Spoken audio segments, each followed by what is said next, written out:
And there it was the whole time. Black and white, crystal clear. At a minimum frequency of once per month, you will film a rock and metal update!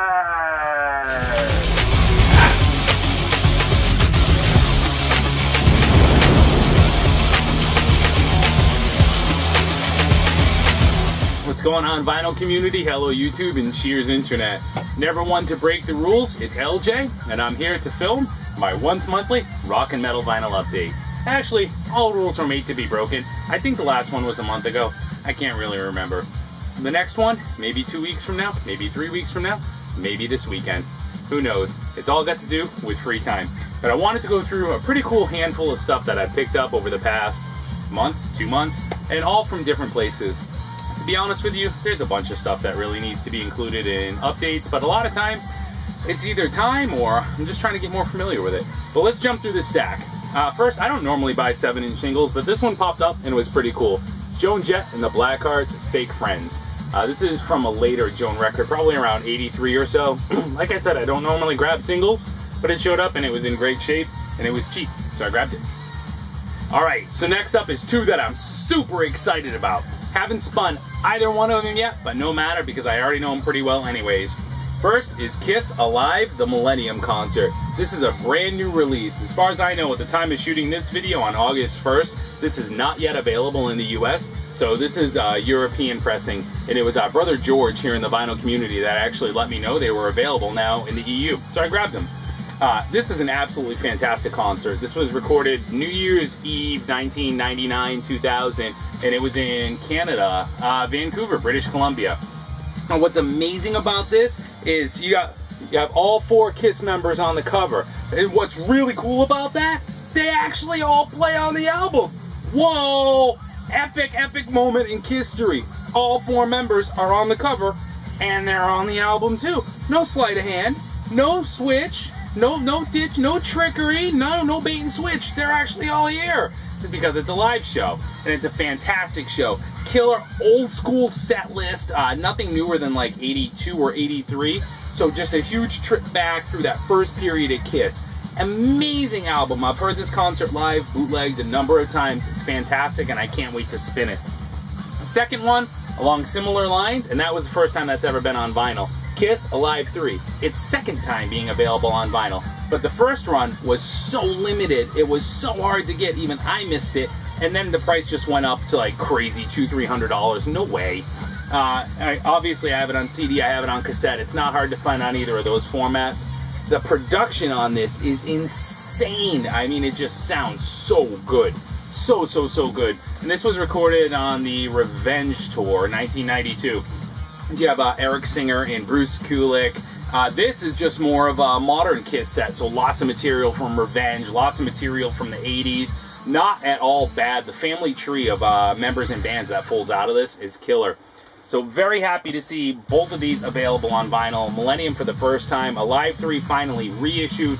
Both awesome additions to the Kiss collection. Super happy to have them. Next up, plugging a hole in the 80s metal collection. Here's Shok Paris. This is from 1987. This is called Steel and Starlight. This is the second full-length album from the Ohio-based band. Lots and lots of heavy riffing, lots of heavy metal with elements of new wave of British heavy metal. NWO, BHM mixed in. I love the singer. His name is Vic Hicks. This is on the IRS imprint. And I know I've shown this before, and I'm actually just finding more and more metal was released on IRS than I ever remembered from the 80s.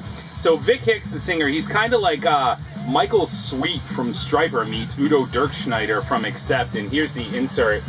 Definitely not your average hair metal album. I really didn't remember this too well from the 80s, but I mean, it is, man, it's ferocious, it's catchy, it's consistent, it's crazy. They're not doing anything that like Maiden or Testament or Crimson Glory or Fifth Angel weren't doing at the time, but man, does it keep them nice company. And this came from the collection of the person that I've been picking up some albums from over the past couple of months. So thank you very much for passing that along. And so did Meliah Rage, 1988's Kill to Survive. So these are local boys. These guys are from Boston. It's definitely heavier than you would think. I mean, it's a fantastic album. It's still very consistent, super vital. It's just tons of chugging rhythm lines, that pounding drums, solid speed metal. Plenty to keep you entertained, definitely. I mean, I love this album. Tons of riff, tons of aggression. If I had to compare it to something, and that's usually what I like when somebody, hey, it sounds like this or sounds like that, I would say this is definitely more along the lines of like Metal Church or Vicious Rumors. Both also great bands, and I love the artwork, man. That's 80s metal right there. He is 80s metal. Hello, 80s metal. All right, last one right now from that same collection. So thank you so much, sir, for opening it up to me. Here is Dark Star. This is from 1981, and this was the first of, I believe they released 2 full-length albums. So these are new wave of British heavy metal baddies. This is a fantastic album. It's on the Avatar label. See if you can check that out. If you were to take, like, you know, listening to this, a lot of things cross my mind. So I get Thin Lizzy, I get early Def Leppard, good Def Leppard, like anything before Pyromania.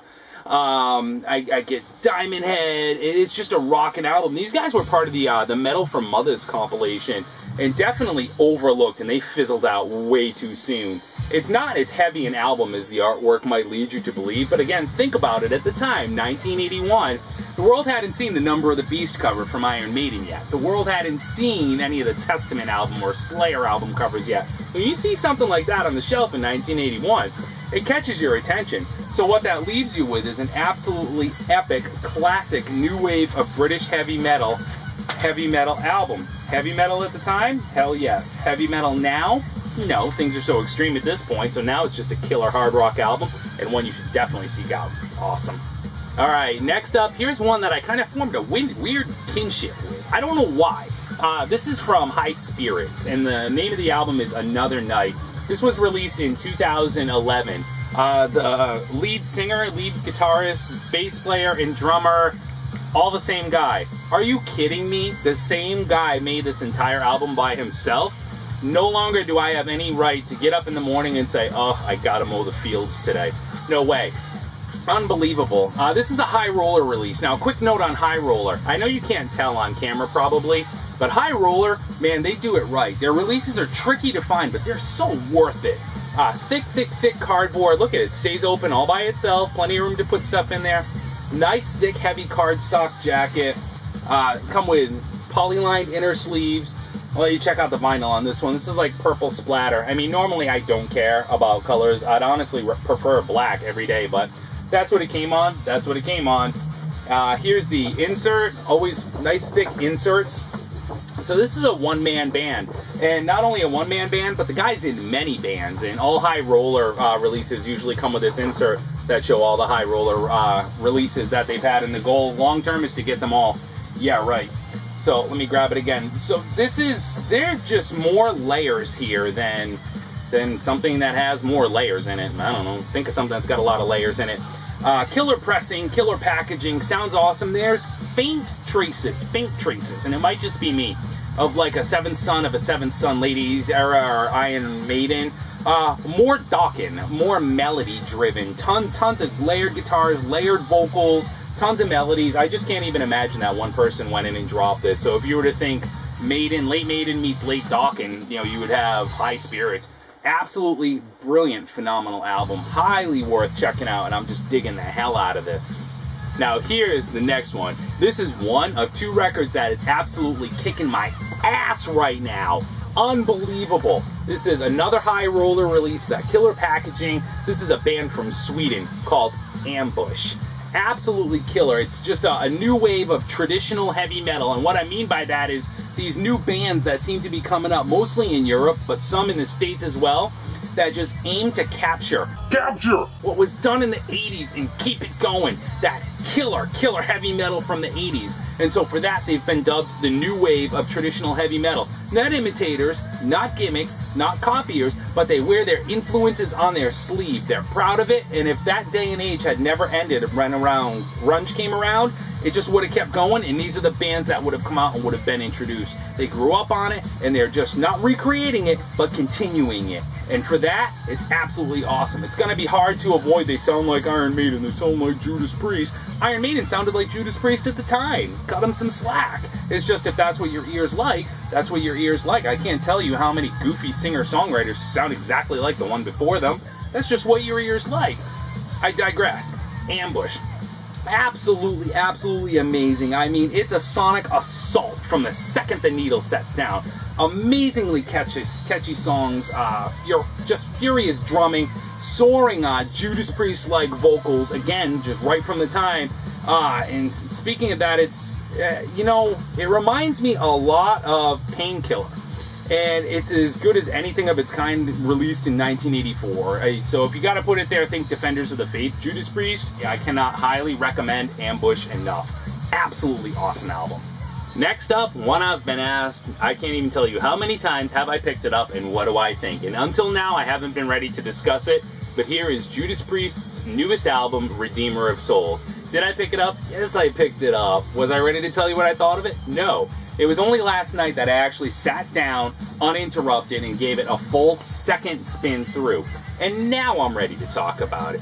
So let's start to think of it this way. Here's what's going through my mind, right? Judas Priest has always been a twin guitar attack, Glenn Tipton and KK Downing. So if Rob Halford, the singer, is the heart of the band, then KK Downing and Glenn Tipton were the kidneys. Now with KK out of the band and dialysis imminent, in walks Richie Faulkner on guitar, who was recommended by Steve Harris from Iron Maiden.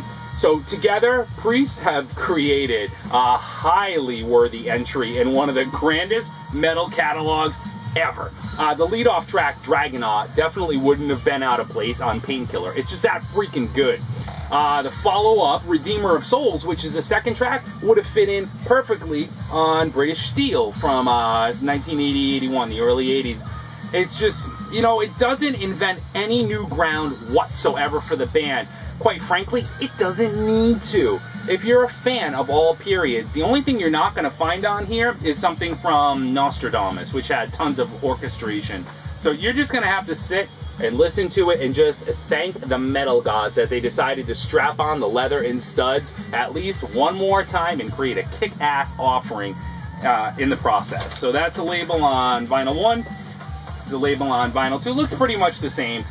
The pressing sounds absolutely amazing. It's a 2 LP set, which is a bit of a pain in the ass when it comes to getting up and switching the record. I kind of wish it wasn't sometimes. Is it really necessary? Probably not. But regardless, that is Judas Priest, Redeemer of Souls, and I highly recommend it. Next up is what you may be able to hear in the background, and it's Action's Wild Racer. Back to High Roller Records for this one. Absolutely killer new wave of British heavy metal influenced band from Toronto, Canada. You have half the band that is from another similar band called Skullfist, also out of Toronto. The drummer, a female drummer, and one of the guitar players is from Skullfist. It's from the second the needle sets down. It's an absolute sonic assault. Killer album. I cannot get enough of this one. I've just been spinning this one to death and cannot recommend it enough. Absolutely brilliant, phenomenal album. You can see here that it was pressed on yellow vinyl, which again, for me, I could really care less, but man, what a listen, and definitely not one you should miss. Next up is what's competing already, hands down, for best pickup of the year, and that is Hitten's First Strike with the Devil. I have to thank Renee, who runs the Holspa Metal channel over in Spain, for introducing me to Hitten. Hitten is a heavy metal band from Spain. It's just amazing. Old school greatness. Think Iron Maiden's Killers meets Judas Priest Screaming for Vengeance. Their influence are worn proudly on their sleeves. You know, if Iron Maiden, who made their first album, then they made Killers, had they kind of stopped before Number of the Beast and made another album with Paul Di'Anno, this would be it. This would be it. It's that freaking good. Unbelievable. As soon as I saw Renee show this, I had to go order it. And so I did, and the band is just so awesome. So you have the guitar player here, his name is Danny. Danny autographed it for me, which was really, really cool. And I had asked him to do that before they sent it, and Danny's just been so awesome to talk to. Danny, thank you so much for just doing everything you could to get this over here, across the pond, and into my collection. I couldn't be more grateful. I love it. So first thing you got to check out is the cover. You have the Iron Maiden poster, the Saxon poster, the tank patch on the jacket. This whole thing just screams old school heavy metal greatness. But I mean, like I said, check out the packaging. So you have a gatefold. Also comes with a sticker of the album's awesome artwork. Here's the insert. Again, featuring the lyrics, the artwork, messages from the band. And because that's not enough, it also comes with a poster of the album's artwork. This is one that I just need to find a frame for because it's absolutely amazing. If you dig early Iron Maiden, if you dig early 80s Judas Priest, like Screaming for Vengeance, Hellbent for Leather, you've got no excuse not to pick this up. Here's the album itself. It sounds absolutely amazing. There is not a bad track on this album. And I'm just going to hold the album cover up again for another second and kind of just let you dwell on it, because I just can't continue to preach up how good this is. Time to start wrapping this up. We got 2 albums left. Next up is Saxon's Unplugged and Strung Up. This came out in 2013, and is Saxon just on a roll? Sacrifice, Live at Vulcan, Unplugged and Strung Up. Just the amount of material and the quality of the material that they've been putting out is stunning. And this is no exception, because this is one of the best sounding albums I own. It's just one that when you set the needle down, you're just blown away. Immediately you want to think, am I listening to a CD or something like that? It just sounds that good. It's an amazing album. Now, Unplugged is a bit of a misnomer, because the first 3 sides are actually either orchestrated versions, and that's no new concept, so it kind of gives them like a power metal kind of feeling to the new wave of British heavy metal that Saxon is, or re-recorded versions, and they actually came out really good, the band re-recording some of their old hits. Now, here's the inner sleeves. Very cool, custom inner sleeves. Not sure if I'm holding that one right, but just absolutely amazing. Check out the labels on some of these too. They all have the same label, just on different sides, so I'll just show you one. But a phenomenal album. A killer song list, killer recording. And about the Unplugged thing, it's actually only side 4 that's unplugged. So normally, while I'd say, come on, with the 2 album releases, it's a pain to get up and flip them. In this case, I continually listen to side 1, 2, and 3 over and over. And those are the re-recorded or orchestrated versions. And I skip side 4. Just because I don't dig the Unplugged thing. Never have, never will. But this is amazing. Now, last but not least, the very first full-length release from 2008 from Sweden metalers Enforcer. This is Into the Night. This is absolutely amazing, unflinchingly catchy. Huge shades of bands like Exciter, early Halloween, and even Razor or Raven, more Razor. First of all, killer picture disc. How does the picture disc sound? Because they usually sound off. It doesn't sound bad at all. When you very first put the needle down, there's a little bit of a typical picture disc whooshing, like almost like a little wind sound. But it goes right away. The packaging on this one was just awesome. So it comes with this booklet inside. Can't complain about the front cover. And just all the way through, I'm not sure how much of this you can see, but just killer book. You know, the energy in this one reminds me straight away. I mean, by the end of side 1, I was immediately reminded of another band that had started in the early 80s, and when they first started, they had an energy that was just so manic, so hungry, so raw. And that was Metallica with Kill 'Em All. Kill 'Em All to this day stands up as an amazing piece of speed metal. It's unfortunate the band has gone completely down the tubes in the past 15 years, but it is what it is. And I'm hopeful for a comeback as much as anybody else, but we gotta face the facts. They are no longer what they were.